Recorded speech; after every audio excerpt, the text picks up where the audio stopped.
If you're not happy with your job or relationship or just feel like your life sucks right now, this video is for you. In this video, I am going to tell you why you're not happy and how to fix it. Insanity is doing the same thing and expecting a different result.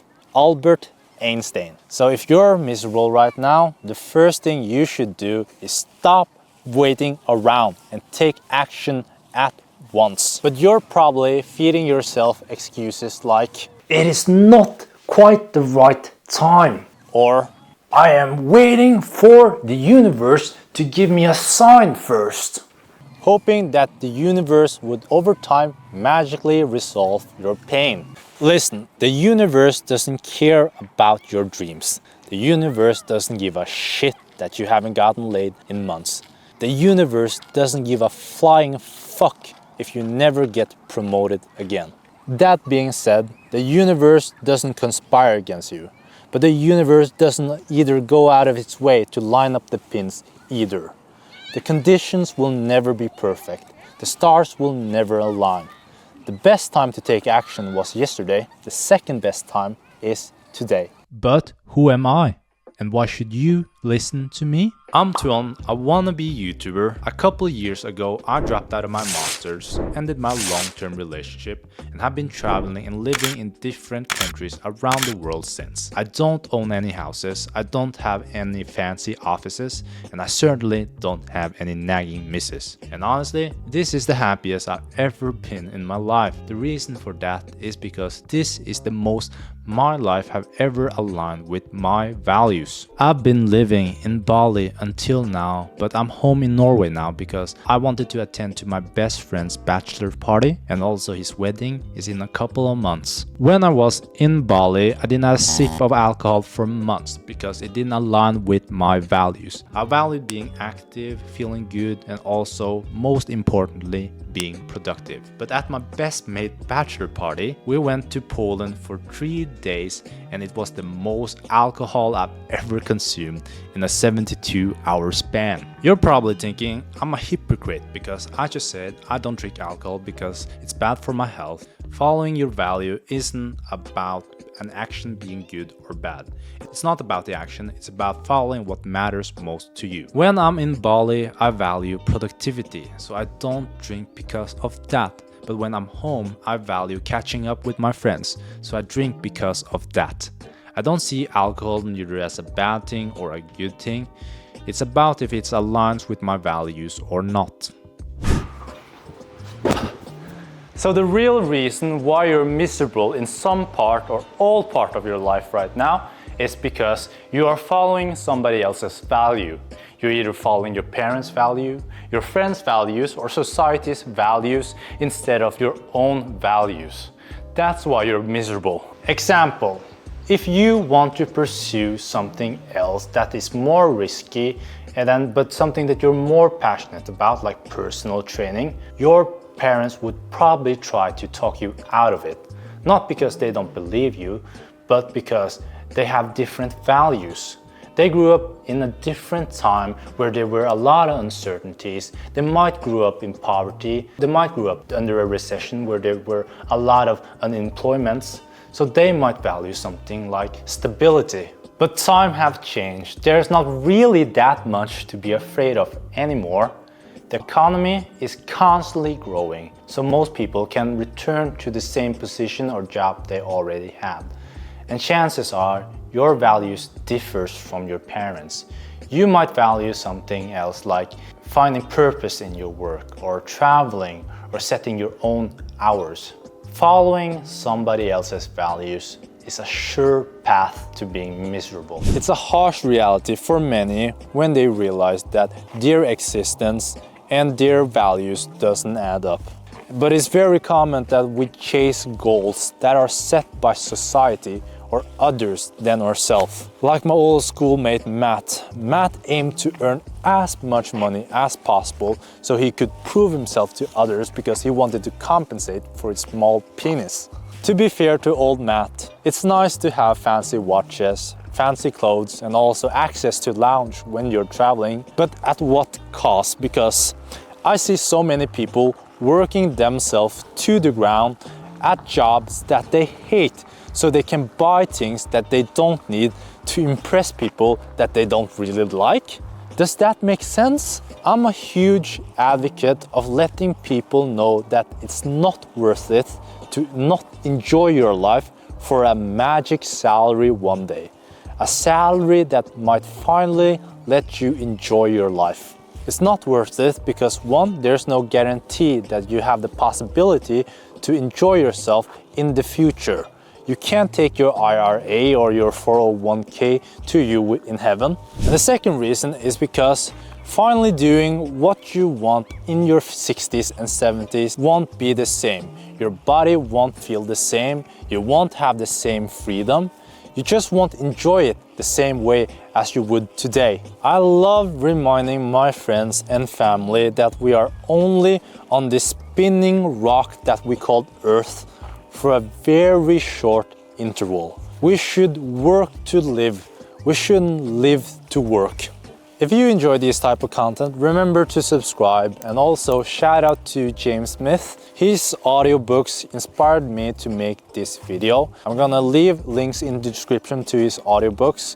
Those are affiliate links, so I do get a small commission, but it doesn't cost you any extra. So it's a nice way for you to support the channel if you enjoy these contents. If I told you I wasn't afraid when I was about to drop out of my masters, or that I wasn't afraid when I was about to break up with my ex, then I'm lying, because I was literally shitting myself. But why are we afraid? Well, as humans, we are hardwired to be pessimists and to avoid taking risk. That is why we are actually still in the gene pool today. Because from an evolution standpoint, being optimistic and also fearless wasn't a survival trait throughout our history. Just think about it. A fearless caveman sees a saber-toothed tiger. He thinks dinner. Boom, out of the gene pool. A brave sailor that sails the world sees a storm. He thinks he can sail through the storm. Boom, out of the gene pool. Fast forward to today, there's not that much to be really fearful for anymore, but it seems like we are more afraid now than ever to go against the social norm. What are we afraid of? Disappointing friends and family, being judged by our friends, and opinions from other people that we don't like. It's ridiculous. Bill Burr, one of my all-time favorite comedians, have this amazing quote that literally changed my life. Just listen. And then realize that, you know, sleeping on a futon when you're 30 is not the worst thing. It isn't. You know what's worse than sleeping on a futon at 30? Sleeping in a king bed next to a fucking woman you're not really in love with, but for some reason married, and you got a couple of kids, and you got a job that you fucking hate. Okay, you'll be laying there fantasizing about fucking sleeping on a futon. There's no risk when you go after a dream. It's all fucking reward. It's all gonna lead to something good. It always does. There's a tremendous amount of risk to playing it safe.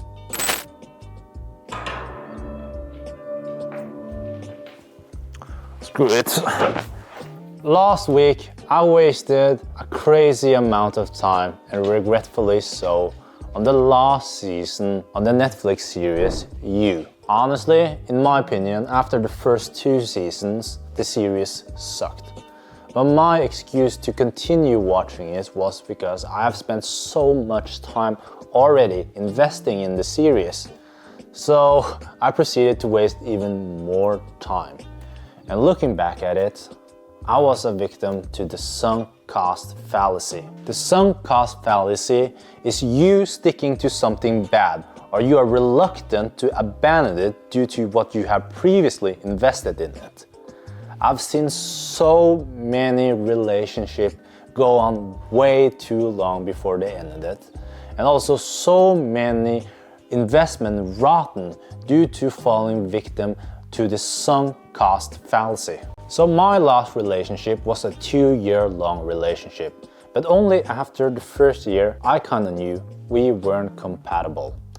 And since I spent so much time and effort to get to know her friends and family and vice versa, I used that as an excuse to continue to be in that relationship, so I ended up wasting another year of my life. until I finally found the guts to have the talk. Or that's a lie. I actually tried to avoid confrontation, so I moved to Thailand, used long distance as an excuse, and I did it over on FaceTime because I was trying to avoid confrontation. What? Bro, I'm out, man. So looking back at it, I kind of regret how I did it, but in retrospect, I'm really happy that I am single today. And it had nothing to do with her. She was great, but I kind of knew we weren't compatible, and I knew that fairly early on. But looking back at it, I was a victim of two things. The first one was I was a victim to following my friends' and family's values. Since they liked her so much, I started to doubt my unhappiness in their relationship.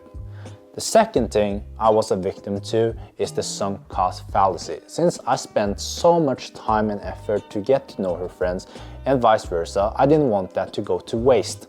So many fall into the trap of staying in an unhappy relationship for too long and justifying it because they have been with this person for so many years, to finally snap when they are 40 and get a divorce then. If you are single, you can also be a victim of the sunk cost fallacy in other aspects of your life. While studying economics, I aimed to be a consultant and joined the rat race after my studies because I was following other people's values. The summer after my bachelor's, I went camping in Lofoten, and one of the persons that joined was a manager at Deloitte, and he showed me his schedules. And he was working 220 to 240 hours a month. That's when I realized that I was climbing the wrong mountain. So many people stick with their education or career because they are victims of the sunk cost fallacy, hoping that things will get better when they reach the top of the mountain, only to realize then that they have been climbing the wrong mountain. They should have been on this mountain. So they have to climb all the way down and start over again. This massive book right here, it's not the Bible, it's the law book, one of many dozens here in Norway. Norway is a great country because they have so many rules, and rules are important to keep society running, to keep us safe, and most importantly, to keep us paying taxes. But then there are unwritten rules, and they have nothing to do with these books. Unwritten rules are what is expected of us, and they're making a lot of people more and more miserable every single day. Example on unwritten rules in society is to go to school for 20 years to get an education, then get a job that is relevant to that education, and stick to the job for the next 40 years, regardless if you like it or not. Then retire in your mid-60s or 70s to then finally being able to enjoy life and do what you want. Taking a chance on being finally happy for only the last quarter of your life after being miserable for 3 quarters is not something I want to take my chances on. I definitely don't want you to take those chances either. That was only one example of these unwritten rules, but be wary of these unwritten rules because they are forcing many into life that they don't desire. They're limiting our belief of what we can achieve in businesses, in relationship, in finances, etc. They are limiting our belief, making us settle for less than what we deserve. And compared to real rules, there are no penalty when you break these or exceed these unwritten rules. Rules are necessary, but fuck these unwritten rules. This was me in high school. This was me when I studied in uni. And this was me when I lived in France. And this was me very recently in Bali, enjoying a banana. I look so happy. As you can probably tell, I struggle to find a haircut I really like. But also, I'm the same person in all those pictures. But at the same time, I'm a different person in all those pictures. Who we are today is shaped by our past, and who we are in the future and the life we want in the future is shaped by our present. I want you to close your eyes and imagine your dream life in 10 years. Try to think and imagine who you are with, who you are, what you do, and where do you live. Then ask yourself if your actions today serve your future dreams in 10 years. If the answer is no, then you need to start taking deliberate action. Maybe you need to break up with your girlfriend. Maybe you need to quit your job, or maybe you just need to move. Obviously, executing one of these actions, or even all of these actions, won't be easy. You'll probably disappoint some people. Maybe you'll disappoint your partner. Maybe you'll disappoint your boss, your family, and maybe even your friends too. A person's success in life can usually be measured by the number of uncomfortable conversations he or she is willing to have. Tim Ferriss, one of my all-time heroes. Do the difficult thing and take action, and your future self will thank you for it. In worst case, if it doesn't work out, you can always go back to the same job that you hated. You can always move back to the city that you grew up in. And your crazy ex, she'll take you back. She'll just think that you had a midlife crisis. But if you don't take action, you'll regret it for the rest of your life. Fucking Most plants thrives in environment with a lot of rain, but not the cactus. Too much rain for the cactus can be detrimental for it. Most plants would die in the desert, but the cactus, it would thrive. And the same goes for us when it comes to where we live and our environments. When I say environment, I mean the people that you surround yourself with. The people who you surround yourself with is either the winds in your sail or the headwind that you are sailing against. You must know that not everyone will be able to join your amazing journey. Some of your friends and family won't understand your decisions because they don't see the world as you do. They don't see what's possible beyond society's unwritten rules. And some people that are close to you, they will actually be naysayers. And naysayers are the headwinds that you are sailing against. Just like the cactus, I needed a change of environment to grow. So I moved and I met like-minded people that I call friends today, people that is the sails in my wind today. I think moving and traveling was the most impactful thing that I ever did in my life. I also think it would change your life for the better. So I think you should check out this video to see why you should quit whatever you're doing and move. Thank you so much for watching till the end. I appreciate it. Subscribe if you enjoy this type of content. Stay healthy, keep thriving, and I see you guys on the next one. Peace.